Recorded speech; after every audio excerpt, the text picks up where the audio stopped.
Hello everybody, welcome back. Today is Friday, April 16th. We're doing robot nonsense for the end of your week. Big win for Mr. Elon Musk this week. He got his way, and obviously, a lot of people don't agree with him. But on this one, a lot of people were concerned about this. OpenAI reverses course, says its nonprofit will remain in control of its business operations. Go ahead. It seems to be because there was just overwhelming pushback. Yeah. The only other thing that I would add to this article is remember the agreement between OpenAI and Microsoft. Microsoft and OpenAI have agreed that AGI, artificial general intelligence, will be achieved not on any kind of technical measure, but based strictly on how much money OpenAI is making. And they're getting there very fast. Yeah, but that's nonsense. I'm not defining AGI as like we're making this much money, but when that happens, then AGI has more autonomy, or OpenAI has more autonomy when that happens. Well, one thing that the tech industry knows, and basically every major corporate entity knows this, is that you got to groom them when they're young. You got to get them, you got to brainwash them, and Google knows that better than anybody. Google is going to let kids use its Gemini AI. Fortunately, we don't really have to explain how this is going to play out. All you have to do is research Teddy Ruxpin. I think it's going to be a little different. Teddy Ruxpin remembers that. It's been really trying to push it on me lately. I've been getting a lot of emails. It's like, you want to use Gemini? And I'm like, no, not interested. It's surprisingly good. Well, you know who does want to use Gemini? And every AI that they can stuff into the horrible chain that is your health insurance experience? UnitedHealth has 1,000 AI applications in production, they say. Great. Because it's so fun to deal with them already. Deal with them in what way? I guess some of it could be fun, right? We're not allowed to talk about that. And we've got Microsoft, who is also saying that, hey, there's not enough AI in your operating system. Have a bunch more. Introducing a new generation of Windows experiences. Do you realize, chat, it took them a year to unmess up Copilot. And so this is Copilot coming to your desktop. You're going to get some agents. Ooh, you want some agents, right? You're going to get contextual AI and your right click. Oh, we've got it. We got that for you. You want some automatic photo editing and stuff like that? It's coming. It's coming to Paint and all sorts of snipping tool. What could AI add to that experience? I will confess that I actually did use Copilot unironically in a VM the other day. And it was, how do I do this complicated esoteric procedure with Office 365 to do something to an Exchange mailbox? And it was like, oh, here you go. And I was like, wow, that was amazing. That was even less pain than a Google search. Well, but the Google search won't solve that problem anymore. Yeah, that's exactly right. AI has ruined Google search, and now it's just in the operating system. I wonder if Google is like, oh, that these companies doing all the AI slop have ruined search. It's not because we forgot how to make a search engine. It can be both. Now, we've seen at least two major examples, I think three, because there was one lawyer who tried to use it in court, in video, and then there was that guy, remember he was in front of like a probation panel or something? Mm-hmm. In both cases, the judges went nuclear. They lost their mind and sanctioned these people. But here, this judge has welcomed it. AI of a dead Arizona road rage victim addresses their killer in court. It's like, oh, I believe in forgiveness. And it's like, okay. Are we really going to let that slide? But, I mean, this was trained on his personality. However, you know what I think would have changed his personality in some amazing ways? Murder. Being murdered. Maybe I feel a little less forgiving now, but we can't know that because that person is dead. I might have changed my mind on some of those things. And this is the one I was referring to on Wednesday's episode because, like, the problematic social media use, like, well, how bad could it get? Here's the end game, I guess. People are losing loved ones to AI-fueled spiritual fantasies. Self-styled prophets are claiming they have awakened chatbots and are accessing the secrets of the universe through ChatGPT. With all the love in the world, touch grass. Maybe get away from the AI for a little bit. One of the people, like the transcript of the chat from ChatGPT literally was trying to convince the guy that he was the Messiah. Is this a bored AI that's just messing with us at this point. No, it's not. It wasn't trying to convince him. It was just taking what he was giving it and feeding it back. These are highly narcissistic personalities. People who have that main character syndrome, they think that they are special. And AI's like, all right, sure, I'll tell you that you're special. Yeah, it keeps you engaged, right? Let's just keep going with that. As the kids say, you're being glazed. And in fact, they are, like becoming so obsessed with it, they start to believe that through AI, they're unlocking these secrets and discovering things.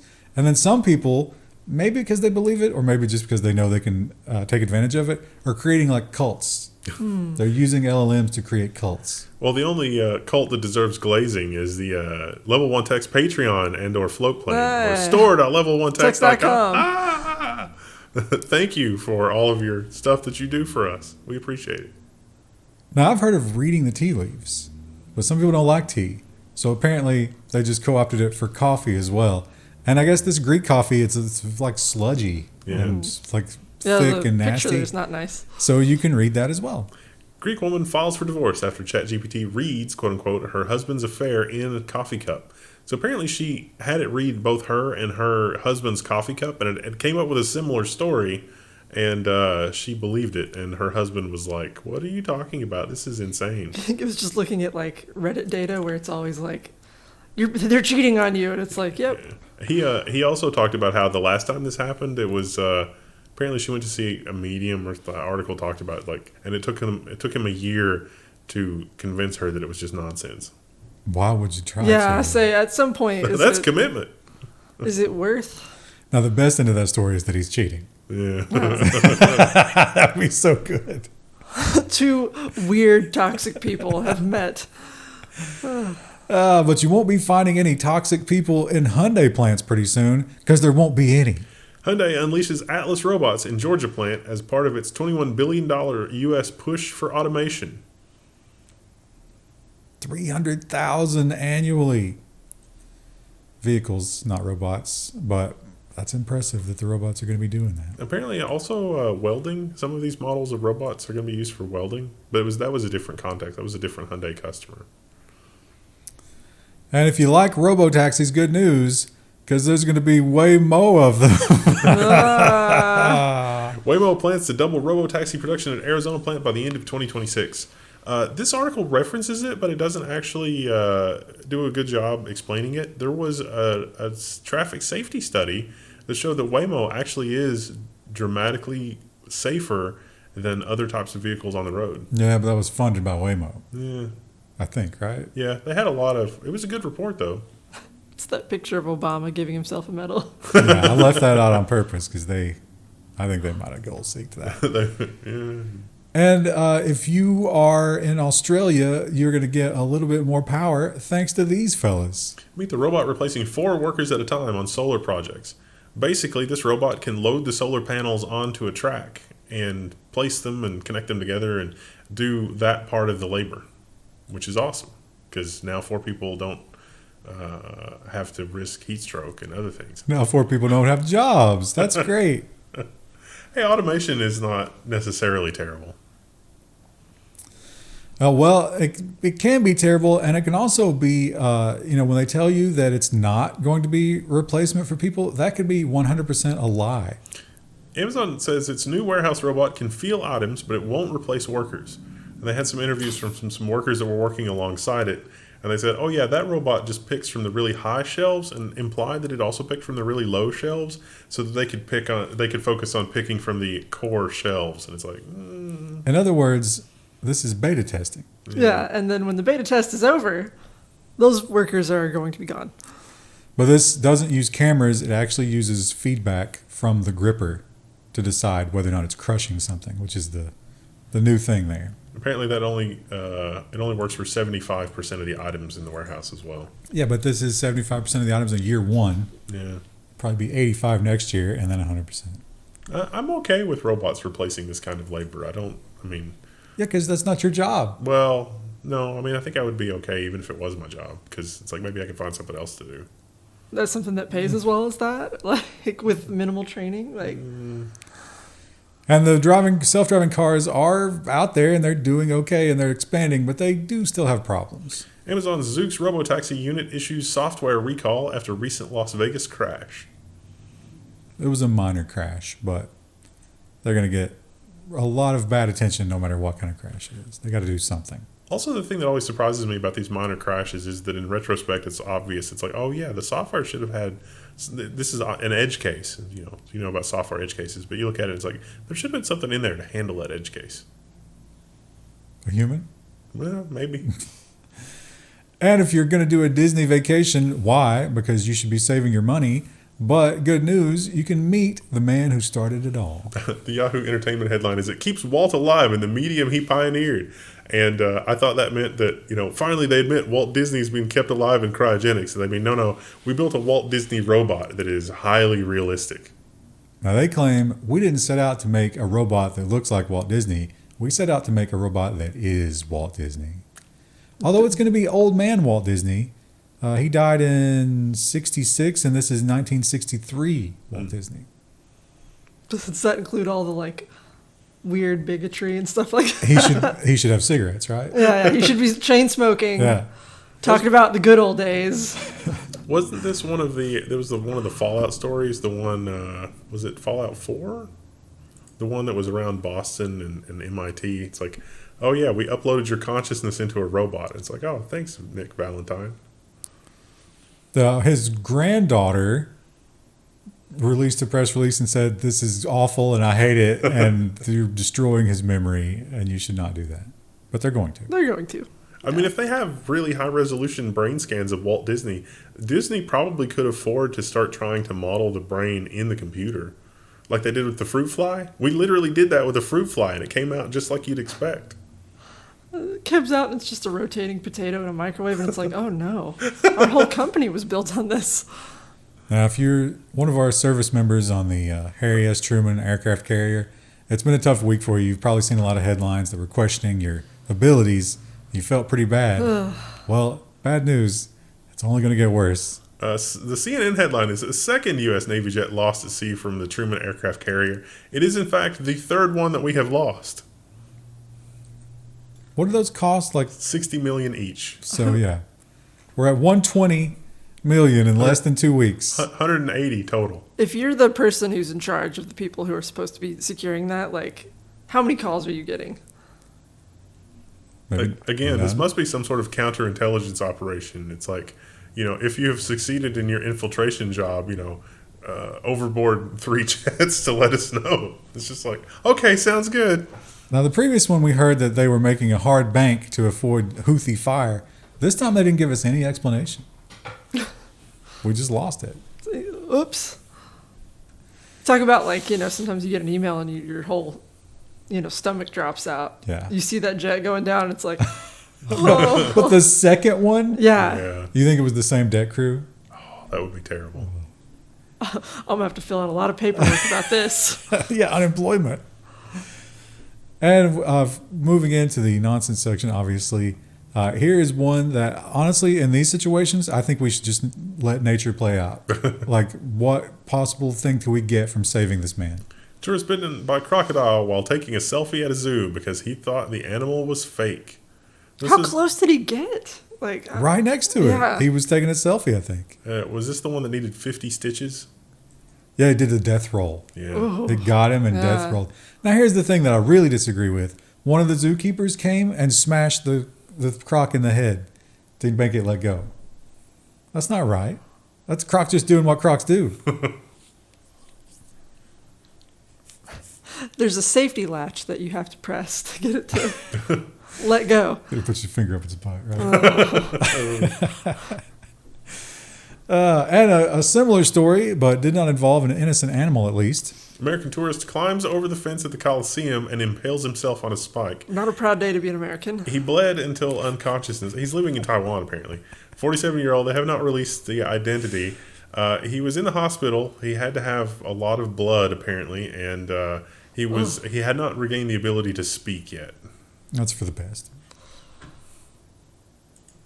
Hopefully climbing is ruled out for the rest of his life, too. Oh. We talk a lot about the plastics and recycling here because it's 100% a scam. And finally, the mainstream media is catching on. Plastics industry pushed advanced recycling despite knowing problems. They spent more on advertising plastic recycling than they did on actual plastic recycling. Oh, good. Because it's 100% captured by the people who are selling us the plastic. It's all fake. Can we please just have like glass and paper back then? Not at this scale. That would be crazy.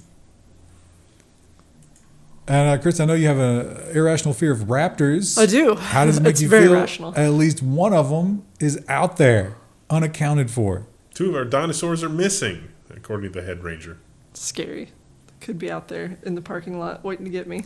Good news for you, he's animatronic. That requires power. He's actually not mobile. But these guys have a traveling, you know how like people have the bouncy house where they'll just bring it to your house? Yeah. These guys will bring dinosaurs to your house. And he was parked at a hotel. 6-year-old me would have loved that. Somebody stole the van. Wow. They don't know what they have. I think they were just trying to steal a van. I look back there and there's just dinosaurs. It's like, what the hell? So they don't know what they're going to do. You certainly can't fence that easily. And the Diddy trial, I think we're about to go to trial, right? Yeah. They're getting down to the wire. But it turns out that the council is out there talking about it. Isn't that always frowned upon? Yeah. And it always works against your best interests, but they're doing it. The judge in the Sean quote-unquote Diddy Combs trial scolds the lawyer for calling the prosecutors a 6-pack of white women. So he has a podcast. And he said that on the podcast. It's especially bad considering the crimes he's on trial for. And the judge said, hey, you got one extra listener to your podcast from now on. And his response was, please subscribe. Good Lord. And, of course, a malicious pooping story. You can't have a week without a malicious pooping story. The quote from WTRF is, I wanted to punch her in the face, but I pooped on her car instead and went home. Pennsylvania woman arrested after viral road rage incident. I want to be angry, but I'm almost impressed that she was ready to go. She said it was like the perfect poop. She said it was clean and she didn't even need to wipe. I mean, I don't know if she had the opportunity to, but she said it was like a perfect attack. Critical hit. Get your fiber in case you need to, In case you need to drop an aggressive. Have you ever seen, there's videos, especially apparently among the gypsy people, this is a common thing, where women will just hike the dress up and like get a handful and chuck it. Look that up online. I don't Don't. know that that's true. Ask your favorite LLM to search the web for that. It was at that point the AI decided to kill all humans. And boy, are we having some nice weather here. And you know what I like being able to do? I like to be able to go on the internet and see where that's coming up and see where that's going to go. But some people, not fans. The CNN headline is, a militarized conspiracy theorist group believes that radars are weather weapons and is trying to destroy them. They're also being defunded, so that's great. What did radar ever do to you? I like how they're a malicious group, but like how the radars aren't going to fight back. How hard is it to attack a radar? So easy. And some people they're in love with like police and fire and EMT and stuff like that. It's usually very disturbed individuals who can't get past the psych eval, but they're obsessed and they need interaction. They'll do anything to get it. Man sets his own house on fire twice in one night to watch the firefighters work. The firefighters became suspicious when they came back a second time to a fire, even though the electricity had been turned off to his house the first time, because he said, it was an electric blanket fire. They became even more suspicious when they looked into it, and he had made 80 calls that week to the firefighters, often not reporting a fire, but just wanting to hang out and chat. Suspended sentence, by the way. What? It's probably medical issues, right? But they're putting him right back out there. Yeah, that's a problem. It's a big problem. Well, what's especially bad is like they're gonna like write his numbers like don't ever answer calls to this place, and then eventually there's gonna be a fire. He's going to start another one. Yeah. And that man is clearly neurodivergent. But does that word even mean anything? Because what is the baseline? The Times would tell us that there isn't one. There's no such thing as normal. The majority in the UK now self-identify as neurodivergent. I would instead suggest that is the background level of anxiety you feel from living in the Idiocracy universe. It's no mark of health to feel well adjusted in a deeply unhealthy society. I think it's just we're running modern software on ancient hardware, and it ain't working. Too much input output. Now, Krista, you are a lover of fungus. Yeah. But did you know that fungus, dangerous fungus, was bombarding us from the skies? Dangerous fungal spores can surf the stratosphere and survive. How did they get up there? It depends on the mushroom, or I guess whatever produced it. What, Whatever mold. does a certain kind of mushroom have a space program? They This is have- above where planes fly. There's a type. There's a type of mushroom, and I can't remember the Latin name, but I remember the translation of the Latin name because it's wolf fart. And they grow around here, and when you press them like this, they like send spores up. And they become not gonna go airborne. to the It stratosphere. could if the wind carried it high enough. That's how they spread. It's like the thing So- in Alien. I mean, occasionally the tornadoes bring sea bass inland hundreds of miles. These guys sent weather balloons up with collectors, and then, yeah, they grew the fungus from that. There's fungus in the air, in the skies. It's among us. A fungus among us. And United Healthcare, we had the article about them replacing everybody with AI, and they already have that negativity aura around them. But they said, you know what? We need people to hate us even more.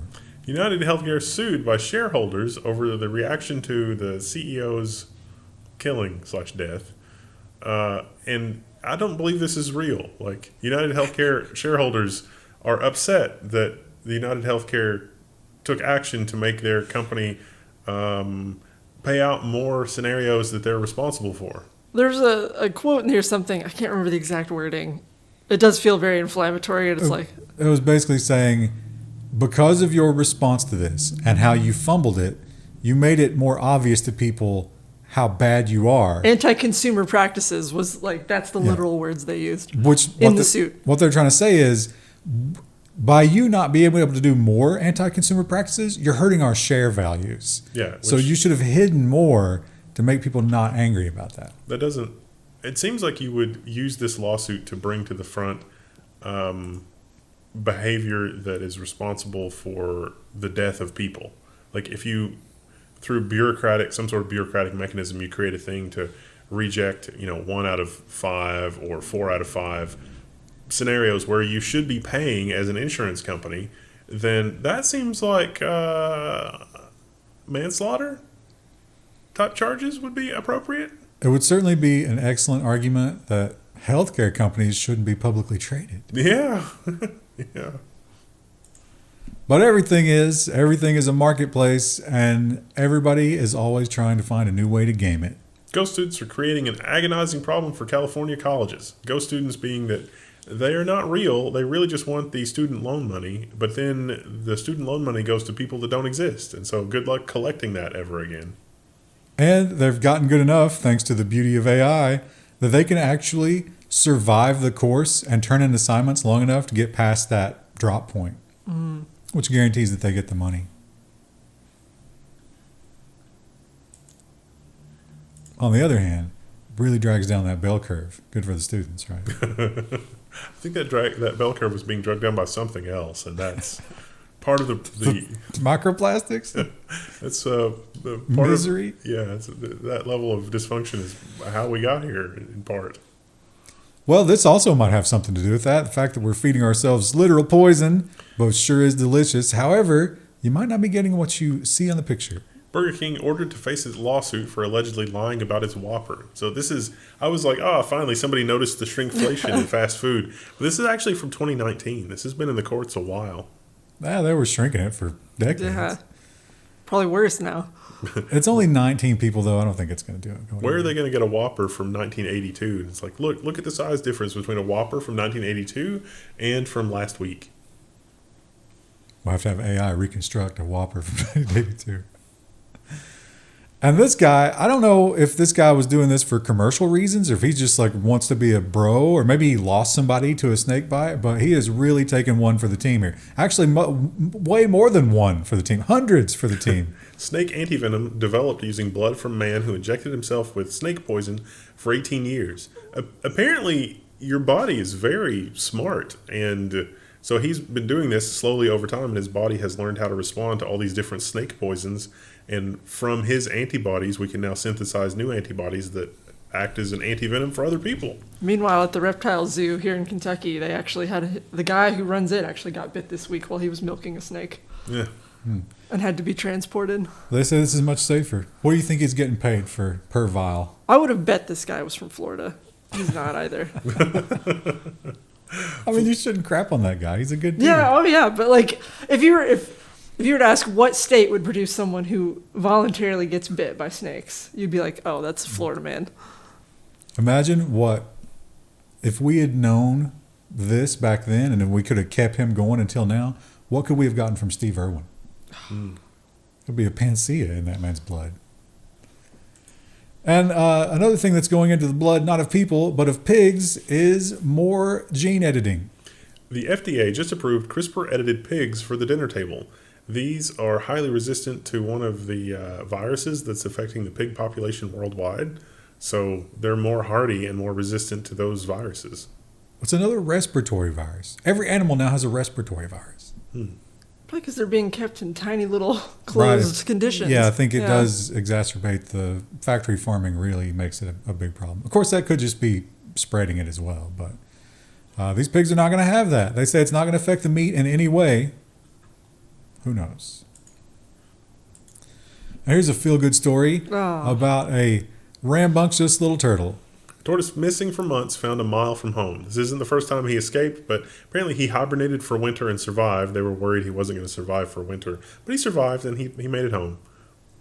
He was just she let him in the garden to enjoy himself. He took right off. I've had that happen to me. With your turtles? Yeah, I had a pet turtle that a neighbor gave me, and I had him for a while. And like he had a little cage and stuff, and like you'd let him out sometimes. And one time, me and my friends let him out, and then we went to ride bikes and we forgot. Well, maybe we found him like a year later, though. Maybe the turtle didn't want to be in your house. Yeah, so we let him stay out. He lived in the woods. Oh, that's good. Not this guy. No, he's back in prison now. Captivity. Yeah. It's even worse because now he's tasted the freedom. Yeah, he knows. My uncle had an ill-tempered turtle that was very large, and it liked to sleep in the creek. Or it would like burrow in the mud. Was it a snapping turtle? Yeah. Oh wow! No, this was a little eastern box turtle. As a pet? Yeah. Actually, is this guy even a turtle? He's a tortoise, right? Different. That's not the kind of tortoise that I've seen around here. Oh, they called it a tortoise. Okay. Yeah. It also really liked cat food. Really? Like a lot. Most animals seem to. Yeah. I mean, think about it. It's engineered to be addictive, right? Yeah. We gave ours the little box turtle. I think we just gave him vegetables. Oh yeah, it liked lettuce and tomato, Yeah. like cherry tomatoes and stuff like that. But it also really liked cat food. I love to watch turtles eat. Yeah. And finally, this was everywhere. You can tell how popular a story like this is with how many times it gets reposted in the various places where I look for nonsense stories, and this was one of the biggest ever. Ohio police find a pet raccoon car in the driver's seat with a meth pipe in its mouth. So this lady was stopped for a routine traffic stop, I guess. They made her get out of the car. She passed. They were going to let her go, but when they got back to the car, the policeman was like, "Why is there a raccoon in the front seat with a meth pipe?" And she's like, "Oh, I have a permit for the raccoon." And she did, but she did not have a permit for the meth. the meth, and the meth pipe, and any of the other stuff in the car. Now, they describe it as a bulk amount, but cops lie about that pretty commonly. I wonder how much meth it really was. I mean, either way, you probably shouldn't have it in your car while you're driving. Yeah. But you think because like my cats love to get little things and play with them. You think the raccoon knew? No. Has it experienced meth? And even if it is from Ohio, so I mean it's possible. But it's a bold word coming from someone in Kentucky, but maybe that's I'll dunk on Ohio a little. Maybe that's a big breakthrough on our national. Like, isn't all the tariff nonsense because of all the fentanyl and all that other stuff coming in? Maybe this is a big breakthrough in all those cases. We can figure out what country that came from. The raccoon? No, all the meth and the other stuff. That's Mexico. We know where that's coming from. We don't even make our own meth anymore. No. What happened to manufacturing in this country? You know what? We need to reshore methamphetamine. Yeah. That's We need to create jobs. We need to be pushers, not takers. The good kind. Oh, we missed the genetic anomaly story for sleep. I struck it out. It wasn't that interesting. Oh, I was going to say that the meth thing is one way we can get. It's like we can bring everybody double shifts for everybody, free government issued methamphetamine too. So that it's like, oh, I don't need sleep anymore. Great, thanks. Yeah, China's got 996, but with meth, we could do like 1818. It's so easy. We should do a modern version of a modest proposal, but I don't know if it would bring about meaningful, like, People would probably take it at face value and be like, yeah, we should do that. Yeah, I've got some. Hey, check out my Facebook Marketplace. I got like 6 kids. How many you need? I've been tenderizing them. I've just put them in vats of pickle juice at night. This one I keep in a cage. Veal. Oh, anyway, on that note, that is the end of the show for the week. Thanks for hanging out. We'll see you in the next one.